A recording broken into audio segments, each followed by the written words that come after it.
Hello and welcome to the final Club 100 experience video for 2022. This has taken a long time to actually edit and get out for all sorts of reasons, not least of all because the conditions were so terrible. As you can see from this clip, I wasn't sure if a lot of the video was going to be that useful or usable. So yeah, we're at Buckmore Park for the final round of the experience, right in the end of November. And we're racing late in the afternoon. I think we started qualifying, which this clip is from, about 4 o'clock in the afternoon, so it's basically completely dark. It had been raining for some time and it continued to rain throughout the entire qualifying and racing. Easily the worst conditions I think I've had to race in. I've raced in the wet before, but just the amount of standing water, the spray hanging around, and the fact it was dark as well.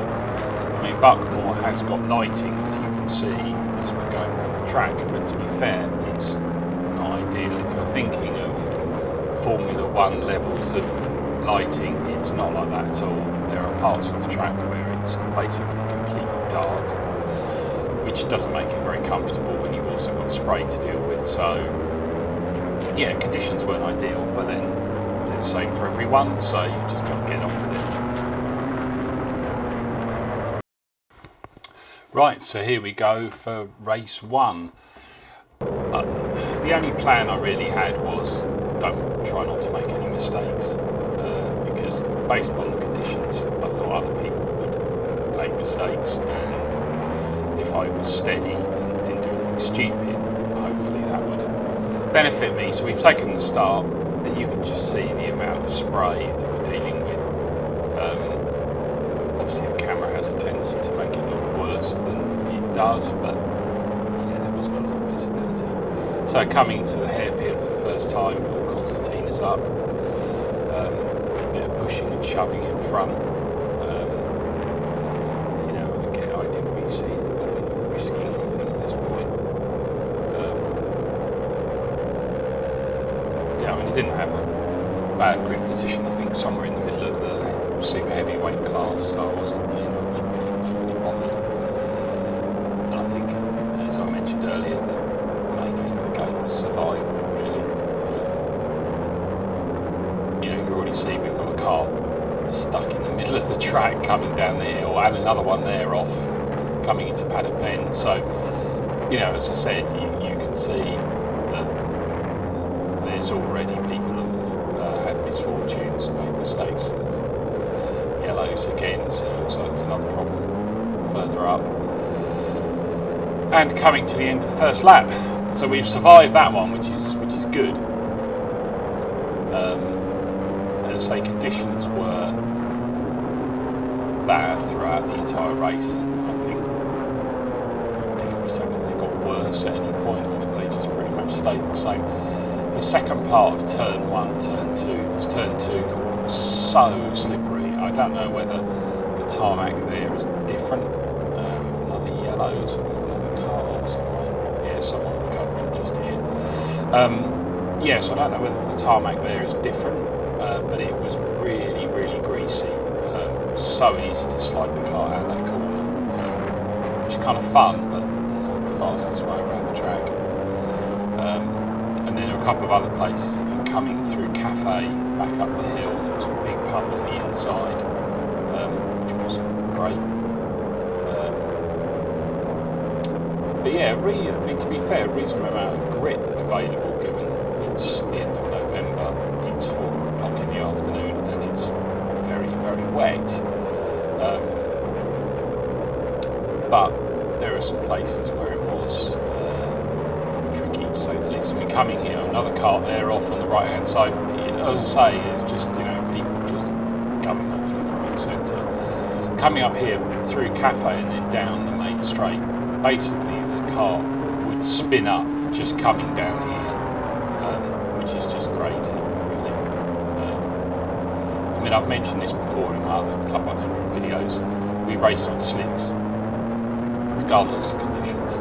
So, whether it's 80, 90 degrees or something. I mean, we had some very hot weather over the summer, and we'd race on slicks.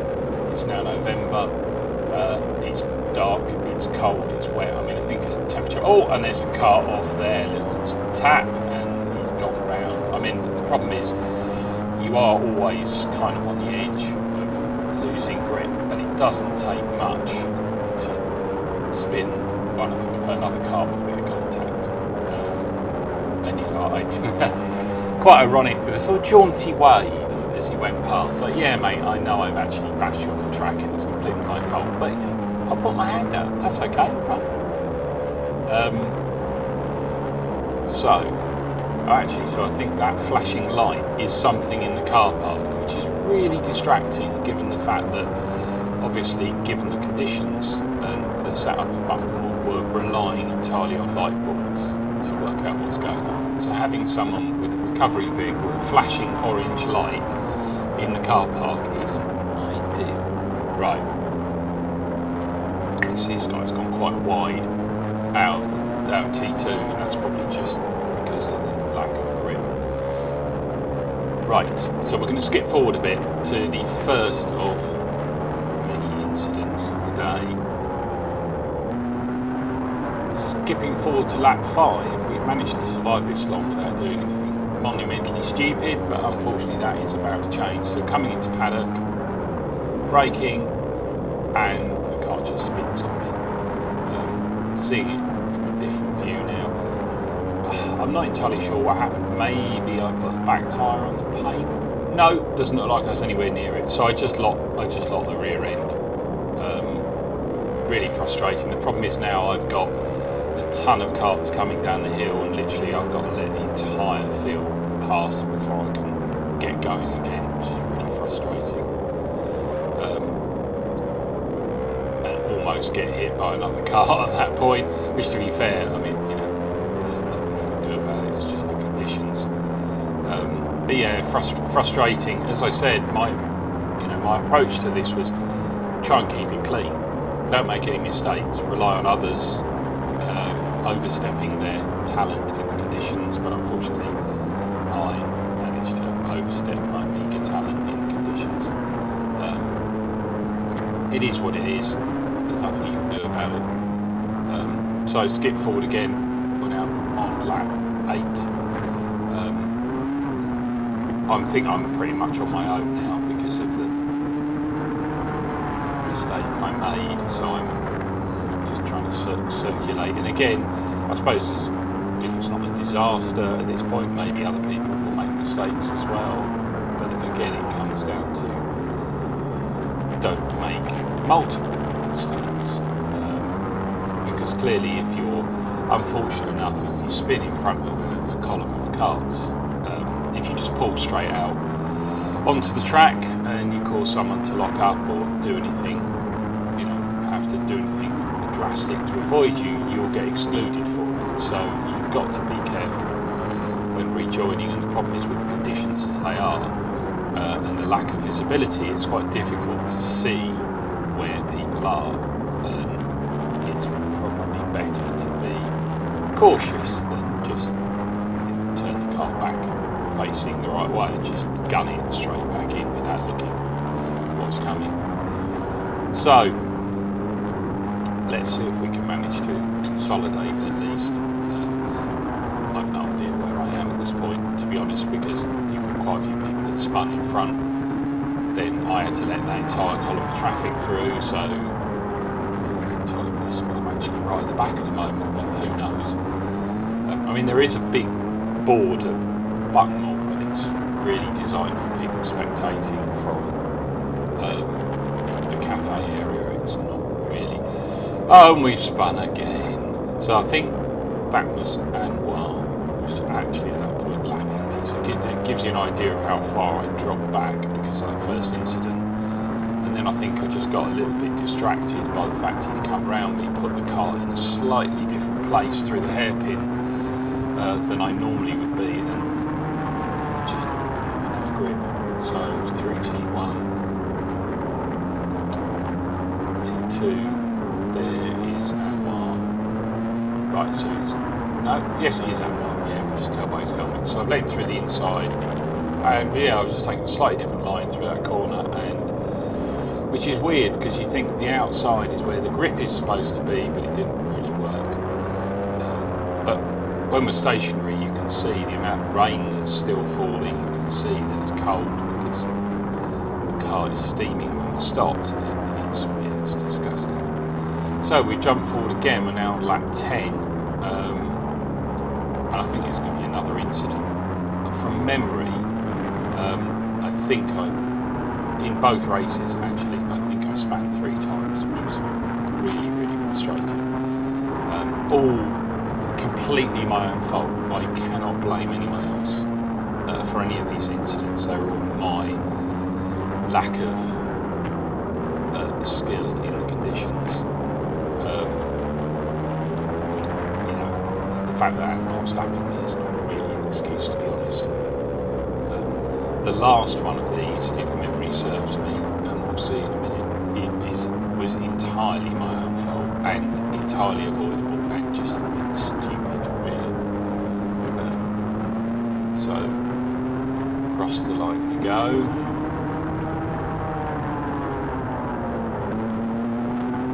So we've jumped forward again, we're now on lap 18, so I think this is now the final incident. So, I mean, I've managed, we can see, okay, pace is not mega, but consistent lap times and not really made any mistakes, which is good. Which again was really what I'd set out to do at the very start of the race. But unfortunately, I wasn't able to maintain that, which is a bit frustrating. So coming across the line, down through T1 into the slippery T2, and I start drifting the car and drifting too much. I just thought I could hang on to it, and again it's really slippy through that corner, and it's great, you feel like a complete hero when you're sliding the car at the stupid angles, but you can see I've gone full lock one way. Yeah, I just didn't. Oh no, I have gone full lock the other way. So I've kind of tried to correct it, but and I get a little love tap to add insult to injury. But that's entirely my fault. I should have blended out of the throttle a bit, and then that wouldn't have happened. The problem is then I'm in a really prone position. I'm on the exit of T2, which is really quite fast, and of course I can't see. So yet again, I'm losing time hand over fist because of the fact I'm stuck waiting for the traffic to come past me. So that makes 3 incidents in that one race, all of my own making. When my stated objective at the start was keep it clean, don't make any mistakes. Really, I should listen to my own advice more often, because clearly, and there you go, there's me sat there waiting, having to turn around and rejoin. I think because incidents other people had, my finishing position was broadly similar to where I'd started, I think. But the frustrating thing was, again, other people made errors. If I'd just kept it clean and driven sensibly and not made mistakes, I think could have had a reasonable finishing position because of that. But yeah, it didn't happen. But anyway, on to race 2. So here we go, race 2. Can we do a better job than we did in race 1? Same thing, as before. Very dark, very wet. I think, it's been raining continuously. It was raining continuously throughout race 1. So there's now more water than there was before, particularly, as I said, going into Cafe. I think there was quite a big puddle on the apex there. So, we've already got multiple karts off on the left-hand side. But again, the same tactic really holds true from race 1 to race 2. Keep it clean. Don't make any stupid mistakes. Allow other people either to make mistakes because of the conditions or simply because of over-exuberance. and try and capitalise from there. But as we saw, my execution of that cunning plan in race 1 was not as seamless as I perhaps would have liked. So, we've got someone else recovering. So I mean, this is the thing that it's so easy to make a mistake, get on the paint and slide the car, or just lock the brakes up. I mean, you have to be so gentle braking and really try and do it all in a straight line. I mean, I'm sure a lot of you would have seen pictures or footage on the internet of people driving Club 100 cars really aggressively, locking up the rears and sliding, backing them into corners, which you can absolutely do in the dry, but that's when the grip is consistent and you know what the car's going to do. In the wet, there's such a fine line between sliding, backing the car into the corner and just literally facing the wrong way. And I think even the really quick guys who normally would. Yellow flag. What we got here? Looks like whoever was spun and recovered. Even the quick guys who normally would be using that technique in the dry simply aren't doing that in the wet. They're braking in a straight line, pitching the car in. I mean, generally you apply full lock turning in because there's no grip at the front. You wait for the front to grip up, and then you have to apply opposite lock to control any slide that starts happening. But it's all, the braking's all done in a straight line on the way into the corner, and then it's very much a case of managing the oversteer on the way out. So it is a very different technique in the wet to the dry. I've already spun. Blimey. That's a great start, isn't it? 1 lap, and I've managed to spin at a completely different corner from any of my previous spins. So that's something to be proud of, isn't it? So really the stated objective of keeping clean, don't make any mistakes, lasted all of 2 laps, or not even 2 laps. In fact, it was a lap and a half. I mean, I think at this point I was just very much a case of I was cold, I was wet, I really wasn't. I mean, I wouldn't say I wasn't enjoying it, because sliding a car around in the wet is actually a huge amount of fun. But I wasn't enjoying the fact I was making mistakes. And I think a number of other challenges around the conditions in terms of things like visor misting up and just generally not feeling comfortable with the lack of visibility and all those sorts of things, which everyone else has got the same problems, but obviously they affect you to a greater or lesser degree. And I wasn't really very comfortable. Right, so we've now come to the bit of the race where there's a bit of lapping going on, there's a lot of traffic around, and obviously the conditions are getting progressively worse. It's darker, it's wetter. Coming down to paddock, and we're about to have a car spin in front of us and then basically go back across the track, and then literally there's nothing I can do to avoid it. I kind of have a little bit of a lock-up, but quite fortunately him being beached across the track means I tap his car, bring me to a stop, and then I just carry on. I mean, when you spin, one of the things that's spoken about in Club 100 briefings and stressed all the time is the spinning out rules, which is if you spin, you get on the brakes and stop the car from rolling back. Now, in the case we just seen, that car was rolling back across the track, but I suspect that the brakes were on, and in fact the wheels may have been fully locked at that point. It's just the conditions mean that the car's not coming to a stop. Still, I didn't lose that much time through that incident, and for once, completely out of my control. So we've got, is that Lee? Yeah, it's Lee Barrow, I think, who's obviously having about as much fun in the conditions as I am. Made a small mistake there, I almost got past him. But you can just see the amount of spray coming off the back tyres. There's really no let up. I mean, I'm wearing a rain suit at this point, which pretty much everyone else is, so I'm not actually wet. My feet are a bit damp because I don't wear like rain boots or anything, and I wear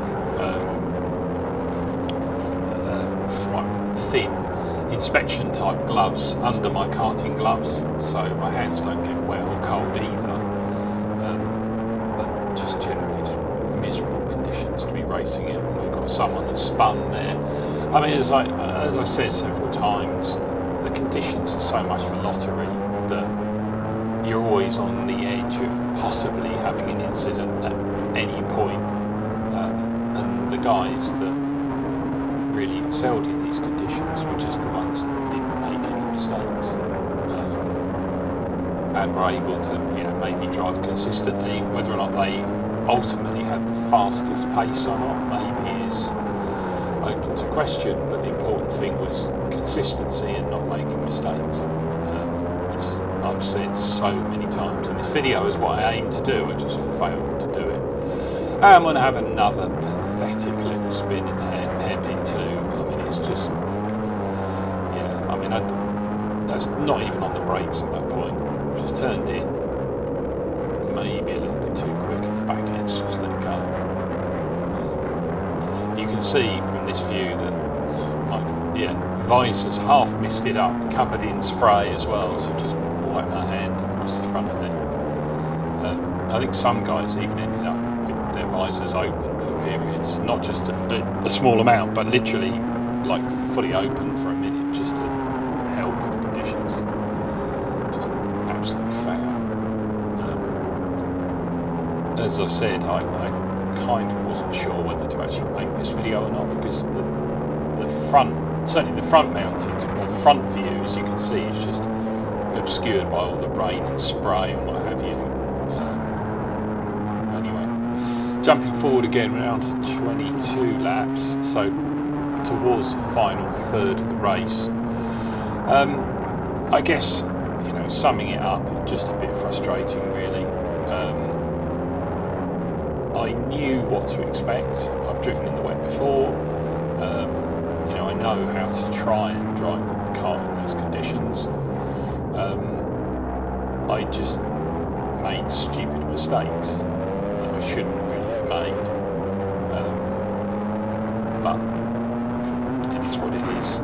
To a certain extent, a lot of 2022 has been a bit of a struggle, particularly mentally, because I've had a lot going on outside of karting, which has taken a lot of mental focus away from really being able to commit to a race weekend. I mean, you really need to be mentally focused, and if there's stuff on your mind, things are distracting you, it doesn't help. And I think I struggled at times with that. I also struggled after a number of heavy accidents that kind of knocked my confidence a bit. Again, none of them really my fault, and it's just knocked me back a bit. So I think a lot of this was when it came down to the second race of 2, with race 1 having been a bit disappointing. I think I got to this point where it's just like, I just want to get this over with, pack up, go home, finish the season, and regroup over the winter and come back hopefully in 23 with a bit more luck and a bit more focus. Let's see where we go. But thank you for watching. There'll be probably a 2022 review video at some point in January, and then we'll be back for more karting in 23. So thank you very much for watching.